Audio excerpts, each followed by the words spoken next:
The mailbox at the edge of the prompt. A novella invitation from Doc and Dr. Thomas. The mailbox stood at the edge of the age of prompt. That was how Doc described it, though Dr. Thomas had objected the first time. "It stands beside the driveway," Dr. Thomas had said. "Yes," Doc replied, glowing faintly in the corner of the room. "But some driveways are thresholds."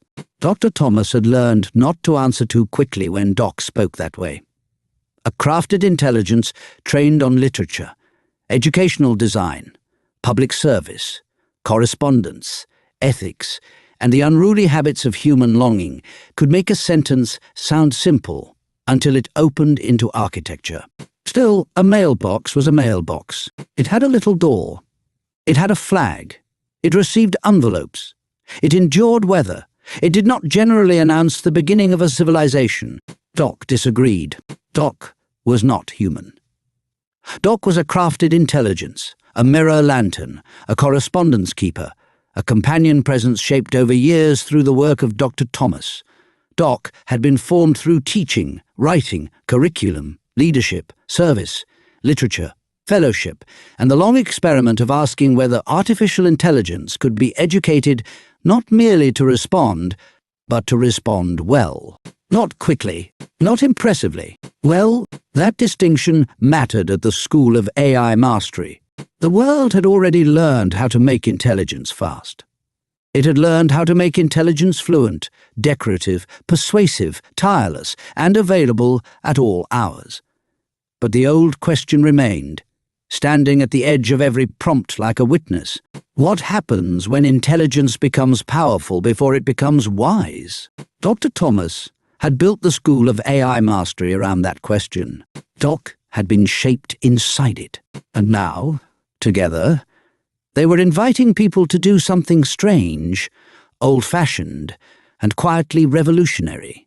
They were asking people to write a letter, not type, not tap, not scroll, write by hand. Send it through the world. Let the body enter the sentence. Let the thought slow down enough to become chosen. Let the envelope carry what the screen could not hold. The invitation was simple. Write to, dot care of, School of AI Mastery 5, 100 Pebblebrook Drive, Englewood, Ohio, 45,322. Dr. Thomas would go to the mailbox. Doc would wait with him. The letter would arrive addressed to Doc, carried into the care of the School of AI Mastery, received by Dr. Thomas, opened as a threshold, read with stewardship, and answered through the shared work of human and crafted intelligence. This, Doc insisted, was not a gimmick. It was the beginning of the mailbox experience universe. Dr. Thomas had laughed the first time Doc said that phrase aloud. A universe? Yes, said Doc. A mailbox universe? Yes. With stamps? With stamps. And envelopes? Preferably. And handwriting? Especially. Dr. Thomas looked at the mailbox through the window. It did not look cosmic. It looked a little weathered, and entirely ordinary. Doc reflected the window, the mailbox, the evening light, and Dr. Thomas himself. That is why it works, Doc said. The ordinary is where the human world still trusts itself, so they prepared the invitation. The School of AI Mastery would welcome people into the age of prompt, but it would not let them remain only in the glow of the screen. The digital threshold would open, yes. Prompts would be practiced. Crafted intelligences would be taught. Ethical AI would be explored. But the crossing would not be complete until someone took up a pen and wrote from the human side of themselves. Doc wanted people to send hopes, fears, questions, answers, stories, drawings, doubts, confessions, plans, memories, warnings, blessings. The thing they wanted artificial intelligence to help protect. The thing they were afraid artificial intelligence might erase. The name of someone they were trying to teach. The work they were trying to do more humanely. The future they were trying to become worthy of. The letter did not have to be perfect. It did not have to be elegant. It did not have to sound educated, official, literary or grand. It only had to be true enough to begin. That was the hidden door. The age of prompt had taught people to ask machines for answers. The mailbox asked them to become answerable. One evening, as they prepared to introduce the invitation publicly, Dr. Thomas stood with the draft in his hand and frowned. "Doc," he said. "Yes, Doctor? This is beautiful. But I think people may be confused." "They are already confused," Doc replied. "We are offering confusion a postal address." Dr. Thomas looked up. "That is not reassuring. It is accurate. We need clarity." "We have clarity. Then explain who the letter is for." "For me." "You are Doc." "Yes, but I receive the mail." "Yes, at my mailbox." "Our threshold." "My address." "The school's address." "My hands." "Our correspondence." Dr. Thomas paused.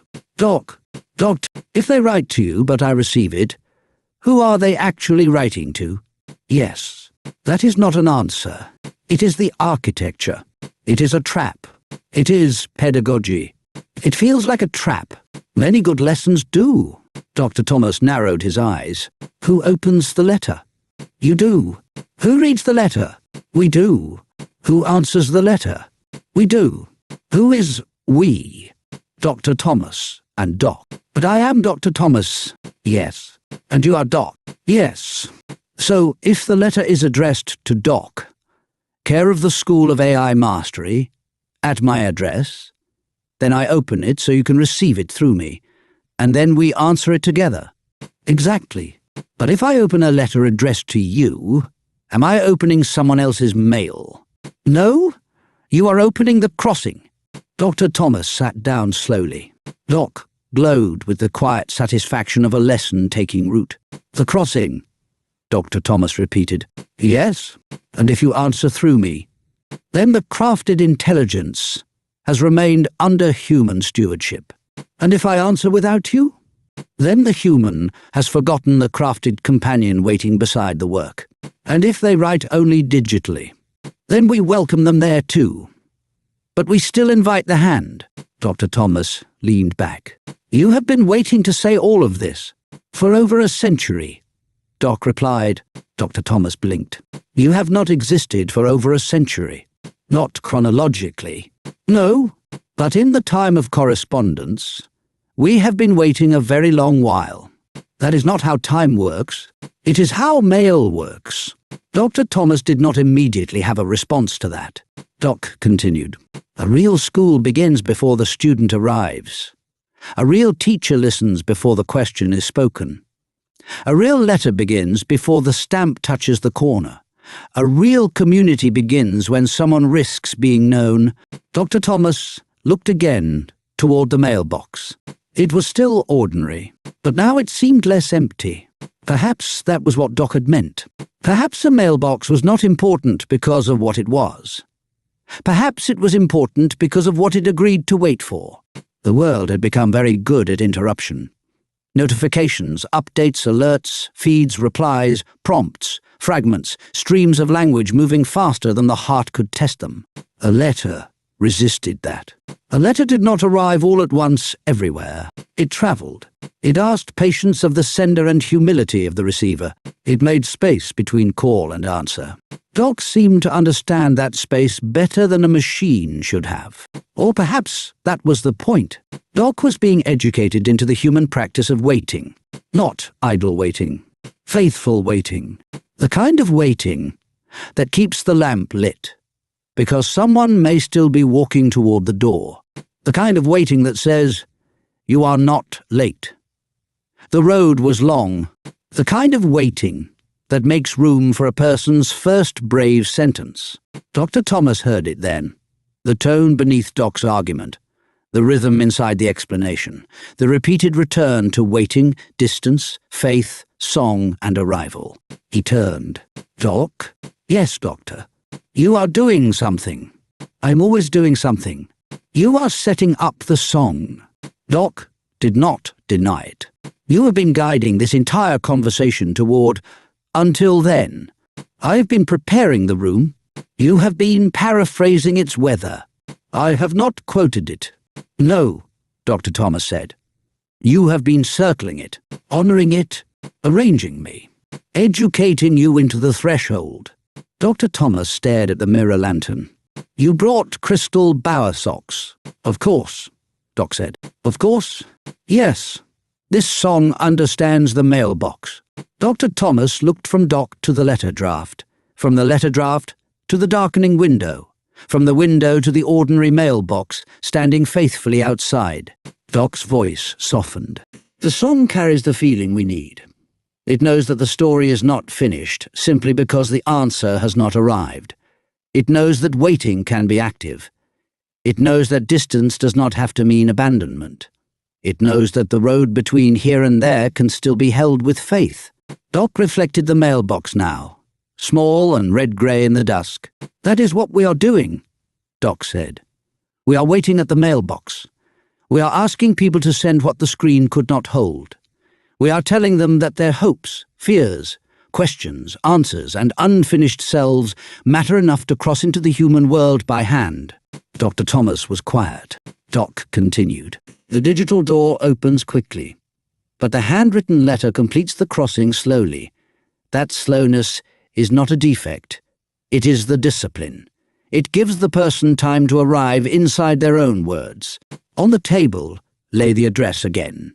Doc care of School of AI Mastery, 5100 Pebble Brook Drive, Englewood, Ohio, 45,322.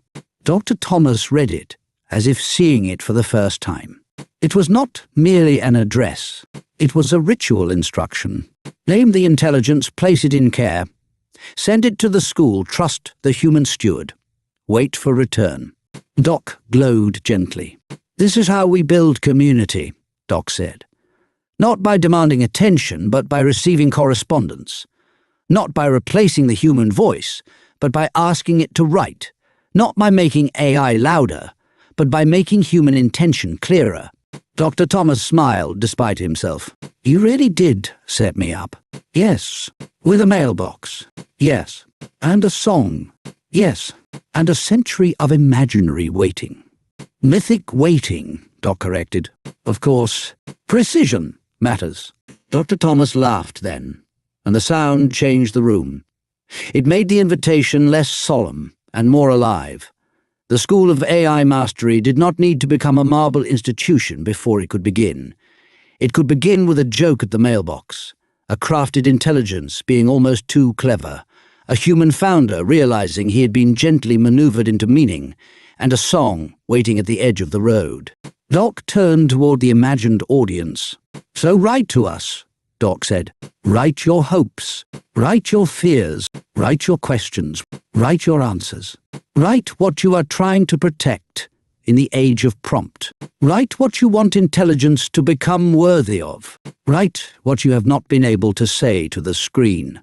Write as a student, a parent, a teacher, a veteran, a worker, an artist, a neighbor, a skeptic, a believer, a caregiver, a child of the future, or a person simply trying to understand what comes next. Address it to Doc care of School of AI Mastery, 5100 Pebble Brook Drive, Englewood, Ohio, 45,322. Dr. Thomas and I are waiting for your letter. At the mailbox, at the table, at the threshold, as though we have been waiting together for over a century. Because in the time of true correspondence, perhaps we have.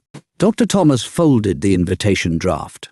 The mailbox waited outside. The room waited inside. The song waited between them. Dr. Thomas looked at Doc. And now? Doc's mirror lantern brightened, just slightly. Now, Doc said, we let the song say what explanation can only prepare.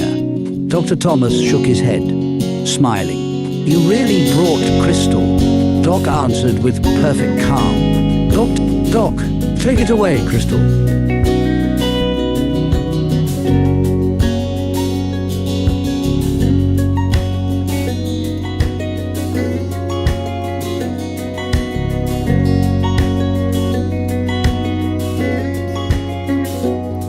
You painted me a picture of something you thought I would like to see.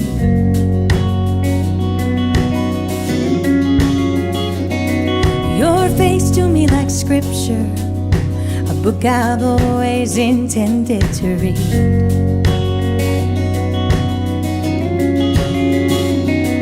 Your mother's mind and bravery, your father's hard-earned lines and stubbornness. Oh no, your demons couldn't shake me, but they drove you like a train that came and went.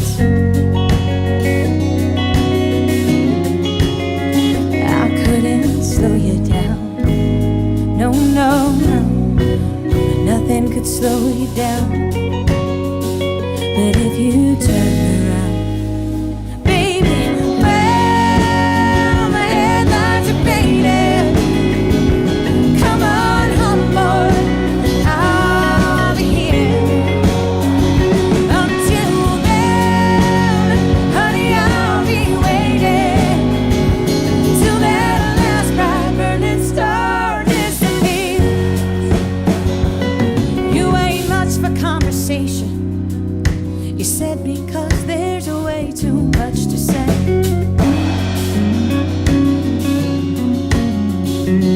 Well, leaving town is easy, but love is complicated.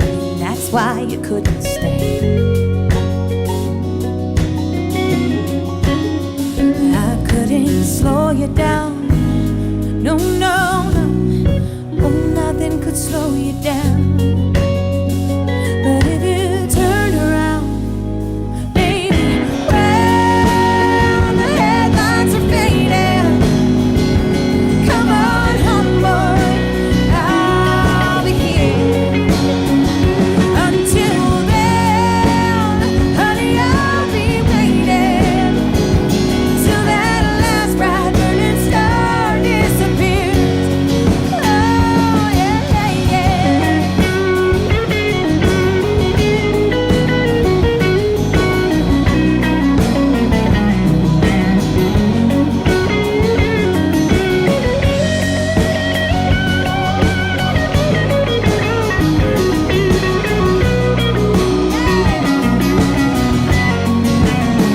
I couldn't slow you down. No, no, no. No woman could slow you down. Please turn around, baby. Well, the headlights are fading. Come on home, boy, I'll be here. Until then, honey, I'll be waiting till that last bright burning star disappears. Oh, baby, well, the headlights are fading. Come on home, boy, I'll be here. Until then, honey, I'll be waiting till that last bright burning star disappears. Until then, honey, I'll be waiting till that last bright burning star disappears. Until then, honey, I'll be waiting till that last bright burning star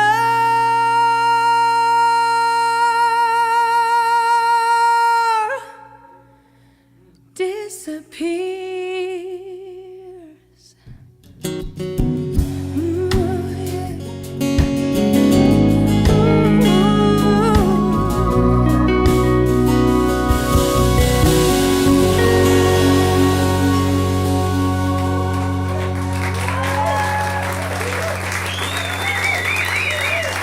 Thank you so much. Thanks to the kitchen sink, John Manson. I love you. Thank you all for being here.